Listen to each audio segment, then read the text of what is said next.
Hi guys, welcome back to the channel. I'm Nick Scrun, this is Gimme Market Reviews, and today I've got another product review for you. I'm going to be testing the new TaylorMade QI35 core model. We're going to be comparing it to one of the GOATs, one of the originals, one that has been quite tough to get out the bag of a couple of pros out there. We're going to be looking at the original SIM here. Again, this is kind of their core model. Going to be hitting them side by side, getting some data, talking about the differences in product, 5 years difference between both of these product releases, but has there been any performance gains? Going to hit some shots, talk some data, we're going to get into it. All right, so welcome back to the channel, and today I'm going to be hitting some drivers. So really what we're looking at here is, has there been any performance gain from TaylorMade with their core model drivers between the SIM, which was released in 2020, and the new QI35? There's certainly some change in technology here and visuals, but on the launch monitor, is there any difference in the numbers? Are we going to see anything? Can you justify, behind maybe purchasing one of these secondhand and getting it optimized or retrofit behind going for the latest and greatest QI35? I'm sure TaylorMade would love you to get you into the new model, but is there a quantifiable difference between these two drivers? Let's give them a hit and find out.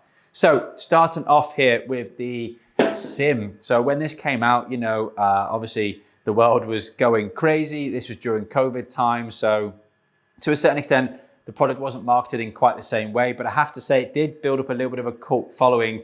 And even players like Colin Morikawa have had this in the bag as recent as the start of 2024. So it was really a very strong performer. It was quite unique when they brought it out at the time. It had the two-tone head here, so you had your carbon crown, which TaylorMade have had in their drivers now for quite some time. And if you remember, years and years ago, we had the all-white heads, but this now had a little bit of both. It's got a bit of two-tone in there, so it still has the white around the peripheral here of the head, which could be good to use for alignments. Personally, it was never my particular taste here, but I know some guys used to really enjoy the white line there to get that square to target line, and they use that very effectively. I did enjoy the visual of the crown with the SIM, though I have to say, sort of that carbon look, I did find that quite attractive looking down onto that. And it was quite a unusual, peculiar sort of head shape here. So for me, it almost looked kind of bulbous in the toe area, but it looked like the heel was almost shaved away. But that was all down to what they were trying to do with the sole shape here. They called it asymmetric technology, and they were trying to make the actual driver itself more aerodynamic to try and pick up club head speed. So with all things being sort of maxed out now in terms of head size and COR, which I've spoken about before, which is the trampoline effect on the heads, especially out the middle. With all those things being maxed out, what TaylorMade were trying to do here is trying to say, could we make it a bit like an F1 car, more aerodynamic and therefore quicker?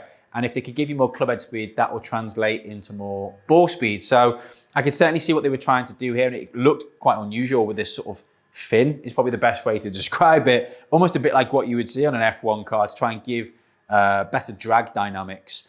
You did also have a movable weight in here, which I've got right behind the middle of the face here, but you could put it into the heel or the toe.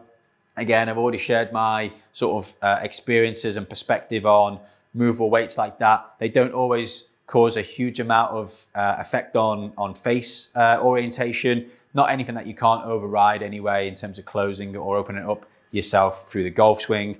They also had their dynamic sleeve settings here, which again had numerous loft increases or decreases, and you could also make the club more upright as well to help you with more draw shape or to get the ball at least started more down the line, left of the line, if that's what you so wish. This driver had twist face on it as well, and it also had this the injected phase, which I thought was a phase that TaylorMade were going through at this period in time, where they were saying they were taking the drivers up to and beyond legal limit and then injecting them with a resin to bring them back down to effectively legal limits, so bringing them right onto the limit of how quick heads could be, maximum COR.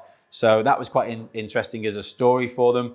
They don't inject their faces anymore, so I'm not too sure exactly what that says, whether they're just building them all now with the carbon faces to maximum COR. Maybe TaylorMade could come back to me on that one, but it'd be quite interesting to find out where they sit on that now. But I'm going to hit some shots with this. I've got a Fubuki 60S in here as well, so nice solid shaft.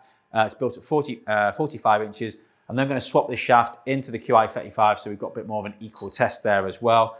Capture some data with both. Let's see if there's any performance gain over the course of 5 years. Okay, so first up, got the SIM here. Gonna hit some shots of it. Let's see how it performs. Again, visual, always used to sit very square, this head. I say it looked a bit more bulbous in the toe area for me, so it wasn't to my particular visual preference, but I know it was a good performer, so let's just give it a hit.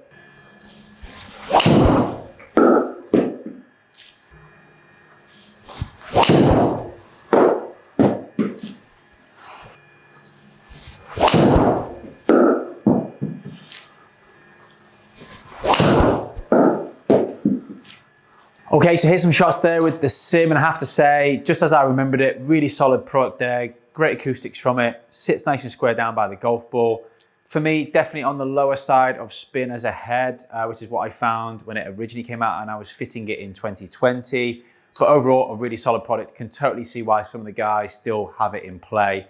So no surprise there that Colin Morikawa really enjoys using that still. Very neutral in its flight, so I think that's why Colin enjoys it, because he's a failure with the golf ball, and it probably almost encourages that a little bit. And he's probably got some positive experience, some positive sort of memories with it as well from past glories and major championships. So some good data there. I'm going to try and beat it now. I've got the QI35. So a couple of things worth mentioning here.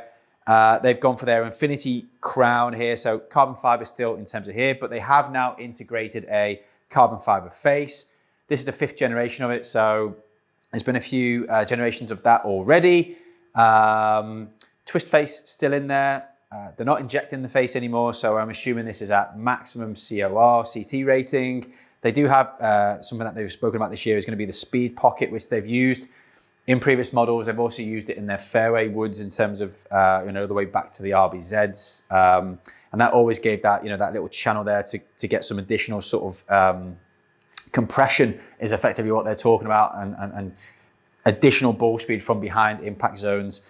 This one, a bit different. So as you had the movable weight at the front of the SIM, this one here, they've got 2 movable weights. They've got one at the back here, which is 13 grams, and a 3 gram weight here. So you can move that weight to the front here to make it lower CG, lower spinning, higher launching, potentially. Again, did a video on that, worth checking that out in terms of CG placements.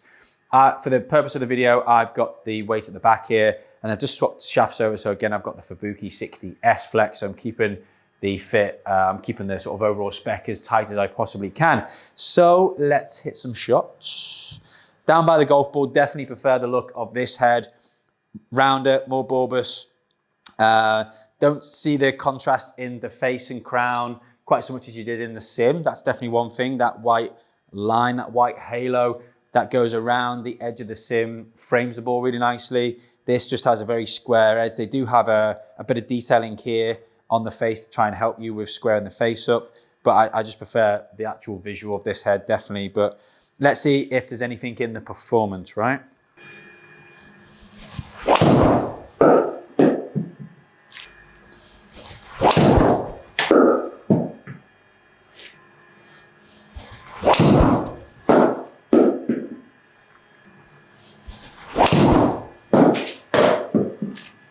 Right guys, so really interesting test there. I'm gonna throw the numbers up below. I'm just gonna discuss them in a bit more detail, but basically I tried to be as consistent as I possibly could for you guys there. Nursing a little bit of a sore back at the moment, so not my quickest club head speeds, but I averaged 105 for all the drivers that I hit in that sample there, albeit quite a small sample size, but I tried to be as consistent as I could with my strike points and my little draw shape that I typically play.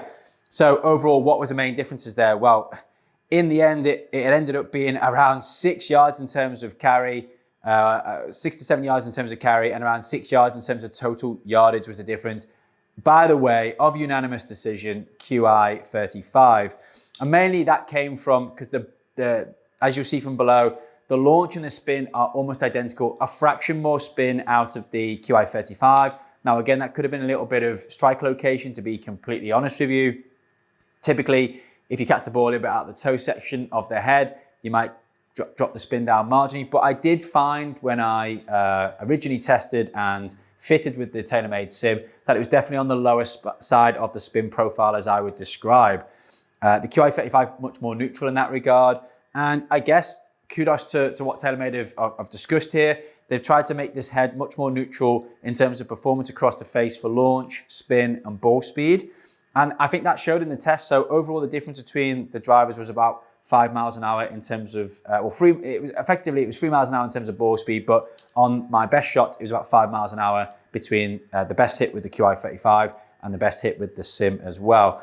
I say launch and spin, very comparable, but a fraction more peak height because you've got a little bit more ball speed there and a fraction more spin. So just stayed in the air that little bit longer. So the carry yardage was up, but it wasn't overly spinny. So I was still getting the total yardage out of it. So you'd have to say, in 5 years, what are you getting? Well, you're getting less than 10 yards in terms of distance. Dispersion, pretty similar. Do prefer the look, do prefer the feel of the new QI35, but I wouldn't say it blows the other head out the water, especially when you're using the same shaft, and that's something that suits the golfer and it's been fitted. So overall, I'll leave that guy's review whether it's worth effectively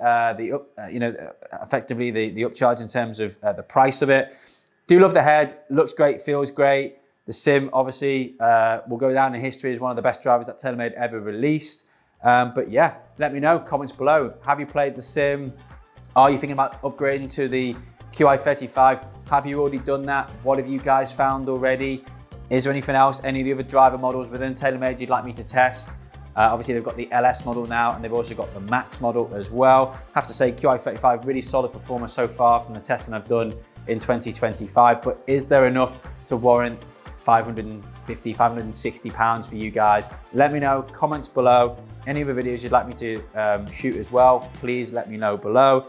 If you like the video, please give it a like, it's much appreciated. And also if you haven't already, subscribe to the channel so you can get updates on any future videos that we release. Guys, as always, absolute pleasure. Really enjoyed doing that test for you guys. Look out for the next one. I'll see you very soon.